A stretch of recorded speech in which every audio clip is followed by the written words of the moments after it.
যে জীবন ছিল গতির চাকা ঘুরিয়ে জীবিকার আলো জ্বালানোর, সেই জীবনই এখন যেন থমকে গেছে। তিন চাকার ওপর ভর দিয়েই চলতো জীবন জীবিকা। একসময় শহরের প্রাণ ছিল রিক্সা।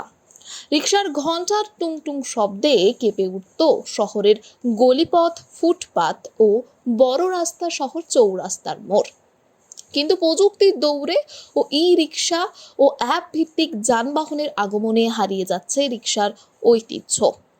গত দশকের বড় শহরগুলিতে রিক্সার চাহিদা বেশ অনেকটাই কমে এসেছে। সাথে সাথে মফস্বল শহরেও কিন্তু সেই একই ছবি আরামবাগ শহরেও, যেখানে বেশ কয়েক বছর পেছনে গেলে আরামবাগের রাস্তায় দাপিয়ে বেড়াতো রিক্সা, সেখানে এখন তা প্রায় চোখে দেখাই যায় না।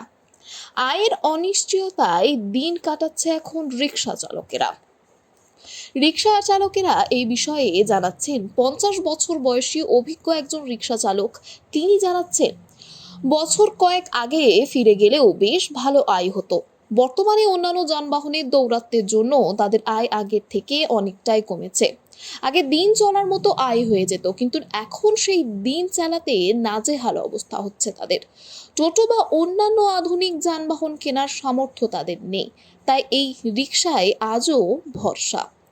অনেকেই জানাচ্ছেন, রিকশার এতই বেহাল দশা, রিকশা চালিয়ে এত টাকাও ওঠে না যা দিয়ে তারা রিকশাটিকে সারিয়ে তুলবে।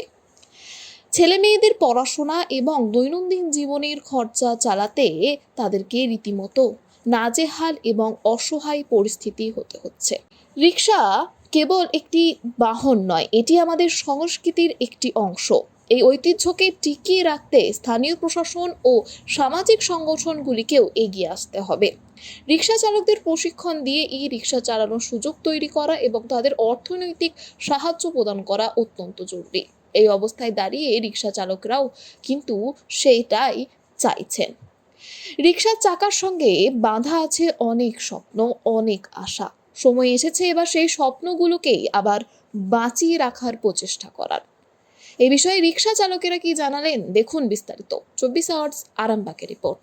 এখন রিক্সা খুবই এখন তো যা টোটো অবস্থা, টোটোর জন্য আমাদের ইনকাম নাই, ইনকাম কমে গেছে। যা ইনকাম ছিল আগে আর হয়নি।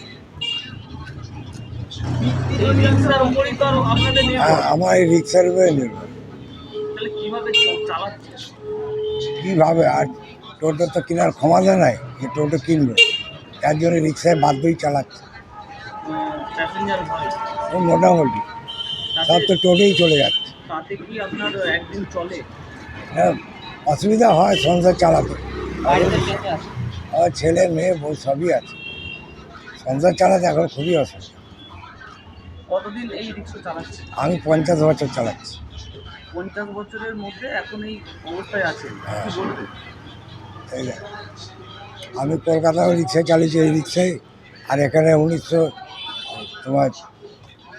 2024 থেকে এখানে চালাচ্ছি।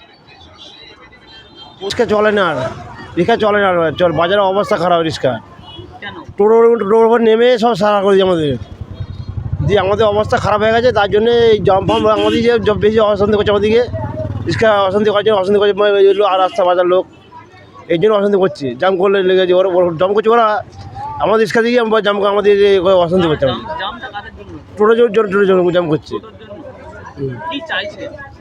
আমি চাইছি আর কি হলো, আমার রিক্সা না চললে খাবো কি? বাড়িতে বাপ মা বউ আর ছেলে আর আমি আছি, 3 জন। হ্যাঁ, রিক্সা নির্ভর। ওই জায়গা যদি দোকানে থাকি, এর দোকানে যে চালাই, ওই দোকানে নেম করে চালাচ্ছি আমি। আপনাদের রিক্সার কি অবস্থা আছে? আমাদের রিক্সার অবস্থা, টোটো বেরিয়ে আমাদের অবস্থা একদম মাটির সাথে মিশে গেছে। আমাদের একদমই কোনো ইনকাম নেই, কাজ নেই। আমাদের খদ্দের আমাদের দিকে ঘুরেও তাকায় না।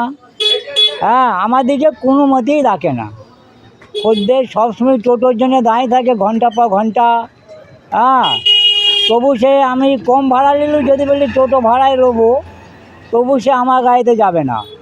সে টোটোর জন্য দাঁড়িয়ে আছে আধ ঘন্টা ধরেও, অসুবিধা নেই। সে টোটো চালাচ্ছি, কষ্ট মষ্ট চলছে, আর কী করবো? আর খুব কষ্টের উপরে কষ্টর উপরে চলছে। বাড়িতে কে কে আছে? বাড়িতে আমার ছেলেরা আছে, ছেলেরা এমনি কাজ করে, আর তোমার পরিবার আছে, এইসব মা আছে, বয়স্ক মাও আছে, মায়ের শরীর খারাপ, মা পড়ে আছে। আচ্ছা, এই রিক্সার উপরই সবাই নির্ভর। হ্যাঁ, সবাই সব নির্ভর। এখন মানুষকে কি বলতে চাইবেন?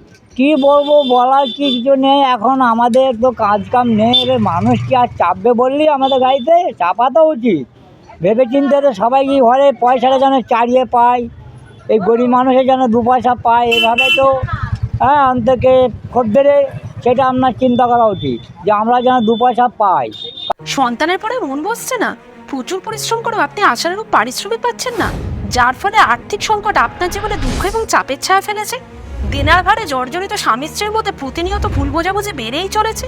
নতুন বাড়ি কিনেছেন, কিন্তু সেই স্বপ্নের বাড়িটা যেন আরও দুর্ভোগ নিয়ে এসছে আপনার জীবনে। আপনি ভাবছেন সস্তায় পাওয়া বাড়িটা নেওয়াটাই কি সঠিক সিদ্ধান্ত ছিল? এমনই সব দ্বিধাদ্বন্দ্ব এবং জীবনের কঠিন মুহূর্তে আপনাকে সঠিক পথে পরিচালিত করবেন আন্তর্জাতিক খ্যাতিসম্পন্ন স্বর্ণপদক ও স্বর্ণ মুকুটপ্রাপ্ত ডক্টর অজয় শাস্ত্রী। তিনি শুধু আপনাকে পথই দেখাবেন না, আপনার জীবনে সত্যিকারের সুখ, শান্তি, ঐশ্বর্য, অর্থ যেন সঠিক সময় আপনার কাছে পৌঁছে দেয় সেই দায়িত্বও নেবেন। তাঁর অভিজ্ঞতা এবং জ্ঞানের আলোতে আপনার জীবন হয়ে উঠতে পারে নিরুদ্বেগ ও সমৃদ্ধির পথে ধাবমান। তাই আর দেরি নয়, স্ক্রিনে দেওয়া নাম্বারে এখনই ফোন করে ডক্টর অজয় শাস্ত্রীর সাথে যোগাযোগ করুন। কে জানেন, হয়তো একটিমাত্র ফোনই আপনার জীবনকে বদলে দিতে পারে।